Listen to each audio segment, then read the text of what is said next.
Body safety ya, anak-anak itu harus kita lindungi bagian mana tubuhnya yang nggak boleh disentuh orang lain, mana yang apalagi orang lain ya, sentuh orang keluarga kandung aja kan kita batasi. Ada yang kenal ini kamar siapa? Coba tebak, ini kamar siapa ya? Kalau lihat piala ini atau piala yang ini?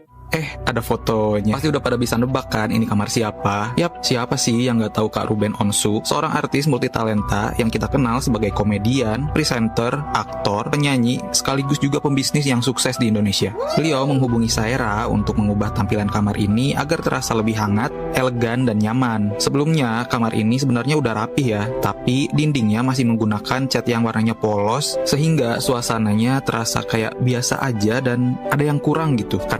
Dan inilah dia hasilnya. Perjuangan Ruben demi bisa berkumpul kembali dengan Thalia dan Tania kini menjadi sorotan di tengah ramainya pemberitaan mengenai. Assalamualaikum warahmatullahi wabarakatuh. Halo teman-teman semuanya.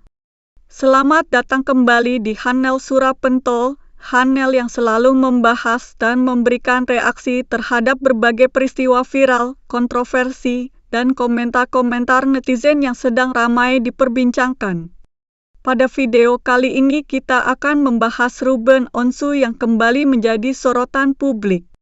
Mulai dari persiapannya demi kedua putrinya, proses hukum yang tengah berjalan, hingga berbagai komentar publik mengenai kehidupan pribadinya yang terus memancing pro dan kontra. Di sisi lain, muncul pula berbagai opini yang semakin memanaskan suasana dan membuat kasus ini semakin menarik untuk diikuti. Benarkah semua yang beredar sesuai fakta? Atau justru ada sudut pandang lain yang jarang dibahas? Tonton videonya hingga usai, karena saya akan memberikan komentar cukup panjang di bagian akhir video. Yuk kita tonton videonya. Sengketa hak asuh anak, Ruben dikabarkan mulai melakukan berbagai persiapan di rumah barunya. Langkah tersebut langsung memicu perhatian publik, terlebih karena nama Sarwenda dan Gio juga terus dikaitkan dalam berbagai perbincangan. Tak ingin hanya menunggu perkembangan proses hukum, Ruben disebut memilih bergerak lebih dulu. Rumah barunya mulai ditata, sementara kamar yang disiapkan khusus untuk Thalia dan Tania tampak direnovasi agar lebih nyaman. Bukan kemewahan yang menjadi prioritas, melainkan kehangatan dan kasih sayang yang ia ingin berikan kepada kedua putrinya. Aku maunya sebenarnya intimate sama anak, yang ngobrol gitu. Tiba-tiba ada yang wow, bingung juga. Di sisi lain, Ruben juga dikabarkan telah menyiapkan berbagai bukti kuat sebagai bagian dari proses hukum yang sedang berjalan. Langkah tersebut dinilai sebagai bentuk keseriusannya untuk memperjuangkan hak sebagai ayah dan memberikan lingkungan terbaik bagi tumbuh kembang kedua anaknya. Jadi ada yang namanya nanti mediasi, makanya aku bilang daripada mediasi sendiri, mendingan mediasi yang langsung dikawal sama pengadilan. Begitu guys. Iya. Jadi sifatnya prinsipal. Nanti ada saatnya kita dipanggil pasti itu. Yang saya sudah bilang, ini adalah pertama kali buat saya, sangat deg-degan, tapi saya akan berjuang selalu buat anak-anak saya, karena dari awal saya punya anak, saya sudah bertekad akan selalu menjaga dan menyayangi anak-anak saya dan berikan kebahagiaan ke anak-anak saya. Jadi semoga segala suatu prosesnya berjalan dengan lancar. Saya juga selaku warga Indonesia, warga negara Indonesia yang baik, saya datang untuk memenuhi panggilan pertama dan semoga segala sesuatunya berjalan dengan lancar demi kebahagiaan anak-anak. Terima kasih. Harusnya nggak ada kata-kata demi kebahagiaan anak ya, karena nanti digoreng lagi demi kebahagiaan anak. Berarti kalau misalnya sama ayahnya anaknya nggak bahagia kan gitu ya. Itu menurut aku sih blunder banget. Harusnya nggak ada demi kebahagiaan anak, karena yang namanya anak, orang tua, mau ayah, mau mama, mau maminya itu sama aja ya, sama-sama bahagia dia. Nggak ada dia satu pihak bahagia, satu pihak nggak ada. Jadi maksudnya aku jangan ada kata-kata begitu, harusnya blunder. Netizen, akhirnya CEO turun gunung ya, setelah poster itu nggak ada pasang bukanya yang film tepi bunga di tepi jurang. Kukira lah dia duduk di tepi jurang ya kan. ternyata muncullah dia dengan pernyataan ini. As many of you know, there has been countless rumors, false accusation, and negative stories circulating about Sarwenda and me. We choose not to respond with anger or hatred. However, for those who have intentionally created and spread false information with the purpose of harming others, we believe the appropriate legal process should take its course. To every Sargios, please keep believing, keep your faith strong. Every challenge is temporary, and we truly believe that better days are ahead. Opportunity, That is moving dear Sargios. wiser, more grateful than ever before. Sargios, kayak ini ya, kayak biografi mau buat ini apa putri-putri Indonesia. Itu apa itu? Pajian apa itu Mister Indonesia, Elmen apa sih yang kalau cowok putri-putri Indonesia Miss Grand itu? Jadi intinya itu dia bilang nih, aku terjemahin ya. Jadi dia itu dan si Pewang itu katanya baik-baik aja. Katanya mereka berdua itu memang memilih off dari media sosial untuk quality time berdua. Terus dia bilang juga mereka tidak merespon dengan benci ke orang-orang yang menghujat mereka karena kebanyakan orang nggak mengerti dan nggak mengenal mereka secara pribadi. Terus di akhir juga dia bilang kalau dia akan memproses secara hukum akun-akun yang memfitnah dia. Ada lagi nih yang paling lucu. Nggak ada haknya di situ ya. Apalagi nih pasangannya juga dalam bentuk berpacaran ya. Kan nggak ada dasar hukumnya juga, dan tentang masalah etis tidak etis kan juga ya ini nggak etis gitu ya gitu. Dan saya juga menghimbau buat Sarwenda dan ibu-ibu yang lain, pasangan itu kan sementara ini kan baru sebatas pacar ya. Itu bagian dari orang lain kalau dalam keluarga kita. Harusnya bisa juga memberikan batasan-batasan bagaimana anak-anak kita itu diatur sedemikian mungkin untuk bisa membatasi. Kalau di Komnas sana itu ada body safety ya.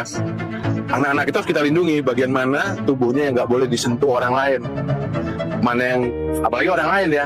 Untuk orang keluarga kandung aja kan kita batasin. Saya aja dengan anak saya yang usia 17 tahun udah mulai membatasi bahasa tubuh yang nggak seperti waktu dia masih kecil, karena saya menghormati seperti itu. Dan itu harus kita ajarkan sedini mungkin bagaimana body safety kepada anak-anak kita, mana yang boleh dipegang, mana yang tidak. Itu juga bagian dari upaya melindungi anak-anak kita. Saya ingin melihat bahwa hubungan mereka sudah melampaui batas. Saya tidak ingin menggunakan instrumen agama, karena kalau misalkan saya sebagai seorang muslim, instrumen Islam sudah terlalu sesak untuk dijadikan alat pemacu dan juga alat pengukur bahwa hubungan mereka sudah di luar batas. Tapi saya ingin mencoba menggunakan instrumen yang lain, yakni instrumen negara. Karena negara hadir dengan untuk merawat norma, untuk mengedepankan agama dan seterusnya. Lalu bagaimana hubungan yang melanggar batas, ya sentuhan-sentuhan fisik, ya ciuman, ya meraba-raba di ruang publik? Apakah ini bisa dijadikan alat pemukul menurut hukum? Menurut saya ini sudah sangat cukup sekali, banyak bukti. Gini aja lah ilustrasinya, di depan kamera saja sudah berani untuk bersentuhan, di kamera saja di depan itu sudah berani untuk mengumbar syahwat. Apalagi kalau di luar kamera, apalagi dengan narasi ya janda rasa gadis, lalu berpegang-pegangan, baik di dalam rumah ya maupun di mall dan di tempat-tempat umum. Ini sudah melewati batas. Bagaimana negara hadir terkait dengan ini? Satu,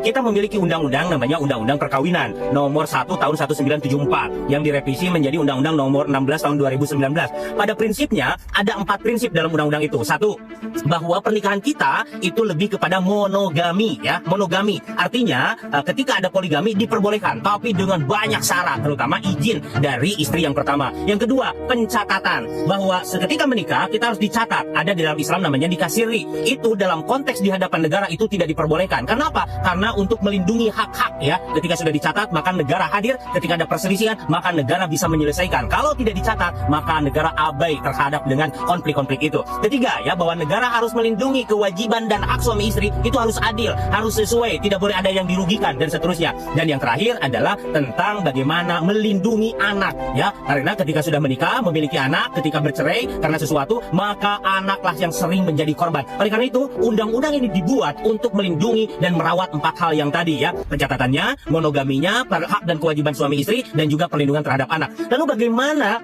ini, apakah termasuk perzinahan nih? Kalau seandainya saya tidak menuduh, tetapi sepertinya bahwa keduanya sudah begitu nyaman ya, sudah berpegang-pegangan, bersentuhan fisik, seperti pernah berada di dalam satu kamar, dan itu kamar yang ruang privasi pun sudah dimasuki, sepertinya di luar kamera sudah melakukan hal yang di luar batas. Saya tidak tahu dan saya tidak menuduh, tapi jika ini terjadi, maka ini kena dengan pasal perzinahan. Ada di KUHP yang lama, ada di KUHP yang baru ya, yang nomor 1 tahun 2023. Bagaimana? Apakah ini merupakan perzinahan? Mari kita definisikan. Zina kalau di KUHP lama adalah ketika bersetubuhan ya, di mana keduanya memiliki atau salah satunya memiliki pasangan. Itu zina. Dalam Islam disebut dengan zina muhson begitu ya. Tetapi KUHP yang baru adalah zina adalah persetubuhan, baik itu memiliki pasangan ataupun tidak, walaupun belum menikah, tetapi tidak ada ikatan pernikahan. Garis bawah ya. Ketika tidak ada ikatan pernikahan, melakukan persetubuhan, maka itu adalah zina. Maka ini sudah melanggar konstitusi. Maka ini bisa dipenjara. Bagaimana caranya? Tentu karena ini ini adalah delik aduan. Harus ada yang mengadukan. Di undang-undang baru itu aduannya bisa oleh pasangannya yang merasa dirugikan, bisa juga oleh orang tuanya. Misalkan belum menikah, maka orang tuanya bisa mengadukan. Ini bisa dihukum kalau dulu 9 bulan, sekarang minimal 1 tahun. Ya, itu berarti delik aduan. Maka jika saja ya mereka berzina, tetapi mereka suka sama suka, ya tentu saja tidak bisa karena tidak ada yang mengadukan. Jika Gio dan Sarwenda melakukan sama-sama suka sama suka dan lainnya, maka tidak bisa diadukan. Tapi dalam agama dan sistem tata sosial dan tentang susila kita, ini betul-betul tidak diperbolehkan. Bahkan di sana ada anak kecil, bahkan di sana ada anak Sarwenda yang bisa terpengaruh atau bahkan merekam sehingga ini ibu saya melakukan ini. Boleh dong yang namanya sharing room. Kumpul kebo ya, tidak boleh ya, tidak boleh. Agama apapun yang saya tahu tidak memperbolehkan kumpul kebo, apalagi kalau terjadi ya ada yang dirugikan, tidak saling ridho, tidak saling suka. Tetapi dalam konteks agama, misalkan agama mayoritas. Teman-teman, setelah menyaksikan seluruh video tadi, sekarang izinkan saya menyampaikan pendapat pribadi saya. Seperti biasa, ini murni opini saya sebagai seorang konten kreator reaksi. Kalian tentu boleh memiliki pendapat yang berbeda, dan saya sangat menghargai setiap sudut pandang selama disampaikan dengan santun. Kalau saya melihat keseluruhan rangkaian pemberitaan mengenai Ruben Onsu ini, saya justru merasa bahwa yang paling berat bukan hanya persoalan hukumnya atau gosip yang beredar di media sosial. Yang paling berat adalah bagaimana setiap langkah yang diambil selalu menjadi konsumsi publik. Apapun yang dilakukan seolah memiliki makna tertentu dan langsung ditafsirkan kemana-mana. Misalnya ketika ada kabar Ruben menyiapkan kamar untuk anak-anaknya. Ada yang melihat itu sebagai bentuk kasih sayang seorang ayah. Ada pula yang langsung menghubungkannya dengan proses hukum yang sedang berjalan. Menurut saya, dua pendapat itu sama-sama mungkin muncul.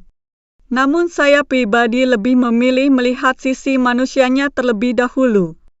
Seorang ayah yang ingin dekat dengan anak-anaknya tentu merupakan sesuatu yang wajar. Terlepas nanti bagaimana hasil proses hukum, keinginan untuk memberikan tempat yang nyaman bagi anak adalah hal yang menurut saya positif. Di sisi lain, saya juga melihat media sosial sekarang memang luar biasa cepat dalam membentuk opini. Baru muncul satu potongan video atau satu foto saja, sudah muncul ribuan kesimpulan. Bahkan seringkali kesimpulan itu lebih cepat daripada fakta yang sebenarnya. Inilah yang menurut saya harus kita waspadai sebagai penonton. Jangan sampai kita terlalu cepat memutuskan siapa yang benar dan siapa yang salah hanya berdasarkan potongan informasi. Saya juga memperhatikan bagaimana setiap pernyataan dari pihak-pihak yang terkait selalu menjadi bahan perdebatan.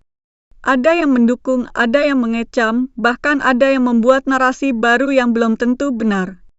Fenomena seperti ini sebenarnya bukan hanya terjadi pada Ruben Onsu saja, tetapi hampir semua figur publik yang sedang menjadi sorotan. Menurut saya, ketika seseorang sudah menjadi publik figur, memang ruang privasinya menjadi jauh lebih sempit. Namun bukan berarti semua hal harus dihakimi oleh publik. Ada batas yang menurut saya tetap harus dihormati. Tidak semua gosip harus dipercaya, tidak semua isu harus langsung dianggap sebagai fakta. Saya pribadi juga merasa kasihan apabila anak-anak nantinya ikut menjadi korban dari ramainya pemberitaan. Anak-anak seharusnya tumbuh dalam lingkungan yang tenang, penuh kasih sayang, dan jauh dari konflik orang dewasa. Apapun masalah yang terjadi di antara orang tua, saya berharap jangan sampai anak-anak yang harus menanggung dampak paling besar. Kalau berbicara mengenai komentar para netizen, saya rasa sebagian memang bermaksud memberikan pendapat. Namun tidak sedikit pula yang menurut saya sudah terlalu jauh. Ada yang menghina, mencaci, bahkan seolah merasa paling tahu keadaan yang sebenarnya. Padahal kita semua hanya melihat apa yang ditampilkan ke publik. Kita tidak hidup bersama mereka, kita tidak mengetahui apa yang benar-benar terjadi di balik layar. Saya juga kurang setuju apabila seseorang langsung dijatuhi vonis di media sosial sebelum ada kejelasan. Prinsip praduga tak bersalah menurut saya tetap penting. Kalaupun nanti terbukti ada kesalahan, biarlah proses hukum yang berbicara. Jangan sampai media sosial berubah menjadi ruang pengadilan yang menghakimi tanpa bukti yang lengkap. Tentang berbagai analisis hukum yang muncul di video tadi, menurut saya itu boleh saja dijadikan bahan diskusi. Akan tetapi keputusan akhirnya tetap berada di tangan aparat penegak hukum dan pengadilan.